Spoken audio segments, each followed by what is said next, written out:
ఆయన మీతో చెప్పినది చేయుడనెను. యోహాను 2:5. భూత భవిష్యత్ వర్తమాన కాలాలు ఎరిగిన దేవుడు భవిష్యత్తులో ఏం చేయాలని ఉద్దేశించారో ఆయనకు దగ్గరగా ఉన్న వారికి, ఆయన తన వెంట పెట్టుకొని ఆయనతో నడిపించే వారికి ఆయన చేయాలనుకున్న దానిని చెప్తూ ఉంటారు. అయితే ఆయన చెప్పినది చేయటానికి చేస్తే ఏం జరిగిద్దని చేసే వారికి తెలియదు, తెలియాల్సినటువంటి అవసరమూ లేదు.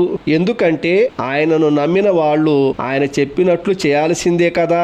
నీతిమంతుడు విశ్వాసం మూలంగా జీవిస్తాడని వ్రాయబడిన ప్రకారము ఆయన యందు విశ్వాసం ఉంచి ఆయన చెప్పినది చేసేవారు తప్పకుండా ఆయన మహిమను చూస్తారు. నమ్మని వారు ఆయన మహిమను చూడలేరు. కాబట్టి ఆయన చెప్పినది నీవు చెయ్యి. సందేహించకుండా, ఎదురు ప్రశ్నలు వేయకుండా చెయ్యి. మట్టి కొమ్మరి వానిని ప్రశ్నించదు. నువ్వు చెప్పినట్లు ఆయన చెయ్యమనటం ఆయన అధికారమును ప్రశ్నించటమే.